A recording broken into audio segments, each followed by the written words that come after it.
Selamat pagi, siang, sore, maupun malam kepada Serdewa dan semuanya. Perkenalkan kami dari kelompok 4, kelas 5 PHP 1. Pertama-tama, perkenalkan nama saya Valeri dengan NIM 19190041. Saya Angela Stefani dengan NIM 19190035. Perkenalkan, nama saya Eliezer Johnson dengan NIM 19190038. Perkenalkan, nama saya Christian Aditya Nugroho dari kelas 5 PHP 1 dengan NIM 19190043. Perkenalkan, nama saya Keisha Famila Putri dengan NIM 190045. Pada video ini, kami sebagai supervisor akan membahas tentang permasalahan yang ada pada hotel kami. Kasus yang kami bahas adalah pada suatu hari semua transportasi mobil milik hotel kami bertepatan kosong karena mengantar tim sales maupun beberapa tamu. Kemudian adalah tamu kami yang sudah membayar transportasi out dan ingin mengejar pesawat agar tidak terlambat. Bertepatan dengan transportasi atau mobil milik hotel kosong, salah seorang karyawan kami berinisiatif meminjam mobil dinas milik wakil general manager, yang dimana tindakan tersebut adalah salah. Namun, saat kami berkomunikasi dengan karyawan tersebut tidak menerima sanksi yang kami berikan. Karena menurut saya sebagai seorang supervisor, karyawan tersebut salah mengambil tindakan atau kurang sopan. Karyawan tersebut merasa hal yang ia lakukan adalah benar karena ia menjalankan tugasnya, yaitu adalah memberikan layanan atau servis pada tamu. Dari permasalahan yang sudah saya jelaskan tadi, kami sebagai seorang supervisor memilih tipe kepemimpinan yang birokratis. Penjelasan atau pengertian tentang pemimpin yang birokratis adalah seorang supervisor yang bertindak sesuai dengan aturan atau peraturan yang berlaku, dan juga prosedur dalam mengambil keputusan. Pada gaya ini, seorang supervisor bersikap tegas yang dimana tidak memberikan karyawannya keleluasaan atau kebebasan dalam bertindak, atau mengambil keputusan tanpa rundingan terlebih dahulu kepada atasan. Saya akan menjelaskan tentang teori kepemimpinan birokratis. Dari berbagai teori tentang kepemimpinan menurut George, Ralph, dan Sutarto, intinya kepemimpinan itu adalah kemampuan seseorang untuk mempengaruhi orang lain, baik kelompok atau bawahan, kemampuan untuk mengarahkan sikap dan tindakan kelompoknya, mempunyai keahlian dan kemampuan khusus pada bidang-bidang tertentu yang dibutuhkan oleh kelompok guna mencapai tujuan kelompok. Kepemimpinan juga mengatur perilaku individu saat menjalankan kegiatan dengan mengarahkan atau membimbing kelompok tertentu guna mencapai tujuan. Kemudian ada juga arti birokrasi menurut para ahli seperti Max Weber. Birokrasi merupakan suatu bentuk organisasi untuk menyusun dan mengatur pekerjaan secara teratur dengan tujuan bersama yang ingin dicapai. Di sini, para anggota staf bersifat bebas secara pribadi, dalam arti hanya menjalankan tugas-tugas impersonal mereka sesuai dengan jabatannya. Terdapat hierarki jabatan yang jelas dan fungsi-fungsi jabatan ditentukan secara tegas. Nah, kalau menurut Fritz Morstein Marx, birokrasi merupakan tipe organisasi yang biasa digunakan pemerintahan modern untuk melaksanakan tugas yang sifatnya spesialis, dilakukan oleh aparatur pemerintah dalam suatu sistem administrasi. Dari pengertian dan teori-teori sebelumnya mengenai kepemimpinan birokrasi tersebut, karyawan kami melanggar aturan dan bersikap tidak sopan, dikarenakan meminjam mobil dinas milik wakil general manager tanpa izin dan tidak sepantasnya menggunakan mobil dinas milik wakil general manager di mana jabatan beliau itu lebih tinggi. Seharusnya bisa meminjam mobil atau kendaraan rekannya atau menggunakan taksi. Oleh karena itu, sebagai supervisor harus bersikap tegas dan tidak memberikan kebebasan kepada karyawan atau bawahannya dalam mengambil suatu keputusan.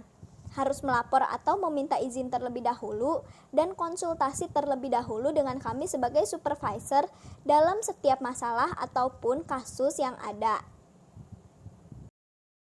Di sini saya akan menjelaskan apa solusi dari kelompok kami untuk menangani kasus tersebut, yaitu solusinya adalah lebih baik daripada meminjam mobil dinas wakil GM tanpa izin, lebih baik kita bisa pesankan taksi terlebih dahulu dengan menggunakan uang pribadi kami sebagai karyawan agar cepat diatasi. Namun jika memang menggunakan uang hotel, setelah kejadian ini didiskusikan kepada atasan atau supervisor apakah boleh memakai uang hotel untuk mengatasi masalah ini, untuk membayar taksi, pesanan taksi tersebut, ataukah uang dari karyawan tersebut akan digantikan oleh pihak perusahaan yang telah dikeluarkan untuk memesan taksi tersebut. Namun juga sepengetahuan kami, biasanya beberapa pihak hotel itu bekerja sama dengan taksi atau layanan taksi online yang dapat dipesan pada saat waktu-waktu yang sangat penting dan sangat dibutuhkan. Dan juga biasanya tamu memberitahu kapan jam berangkat atau menggunakan transport kendaraan antar tamu yang dimiliki oleh hotel. Jadi sebaiknya pihak hotel pun mengantisipasi dengan tetap menyediakan salah satu mobil yang tersedia pada jam tertentu. Oleh karena itu, dibandingkan meminjam mobil dinas wakil GM, lebih baik kita memesankan taksi online dengan mengeluarkan biaya sendiri. Lalu atau juga solusi paling terakhir yaitu dengan cara meminjam mobil sesama rekan kerja kita yang tidak dipakai untuk mengantar tamu tersebut. Saya sebagai supervisor, saya akan memberikan peringatan kepada karyawan tersebut, dan saya juga akan meminta ia untuk meminta maaf kepada wakil general manager dan juga atas kejadian tersebut. Dan juga saya selaku supervisor juga akan meminta maaf kepada general manager tersebut. Dan juga selanjutnya saya akan meminta atau memberikan pendapat kepada atasan saya untuk 1 atau 2 kendaraan hotel untuk tetap standby di hotel untuk mengantisipasi kejadian seperti ini agar tidak terulang kembali. Sekian, terima kasih. Jika memang karyawan tersebut tidak mau menerima atas sanksi yang diberikan akibat permasalahan yang terjadi, walaupun melakukan kewajibannya dengan benar, karena sudah diberi keringanan dan nasihat masih tetap tidak setuju dengan keputusan yang dibuat supervisor, karyawan tersebut akan kami pecat. Hal itu dapat terjadi karena karyawan tersebut telah melanggar aturan attitude yang tidak baik dan juga tidak sopan atau bertindak sesukanya sehingga berakhir pada undang-undang juga. Contoh permasalahan yang berlanjut seperti wakil GM mengetahui adanya seorang karyawan tanpa izin menggunakan mobil dinasnya. Kemudian wakil GM tersebut bisa saja menuntutnya karyawan dengan pasal 529 Kitab Undang-Undang Hukum Perdata KUHP yang berisikan besit dalam etikat buruk terjadi bila pemegangnya mengetahui bahwa barang yang dipegangnya bukanlah hak miliknya. Hal tersebut akan ada kemungkinan terjadi dan itu juga akan merugikan karyawan tersebut.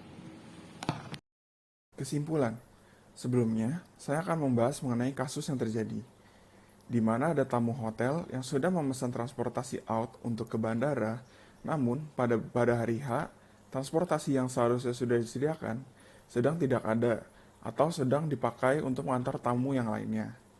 Lalu ada seorang karyawan atau staf yang berinisiatif untuk mengantarkan tamu tersebut, tetapi dengan cara meminjam mobil dinas dari wakil general manager. Seharusnya karyawan tersebut dihukum sesuai dengan peraturan yang ada. Tetapi karena keadaan sedang darurat, karyawan tersebut hanya diberikan sanksi peringatan oleh atasannya. Tindakan yang dilakukan karyawan tersebut tidaklah salah, tetapi cara yang dilakukannya itu merupakan kesalahan besar.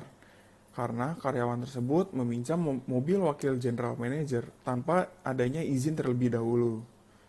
Dari kasus tersebut, dapat saya simpulkan bahwa tindakan yang dikiranya benar, namun dilakukan dengan cara yang salah, akan menimbulkan masalah yang lebih besar ke depannya. Jadi, sebaiknya kita meminta izin terlebih dahulu kepada atasan untuk melakukan sesuatu tindakan yang tidak sesuai dengan prosedur yang ada. Sekian dari kelompok kami, terima kasih.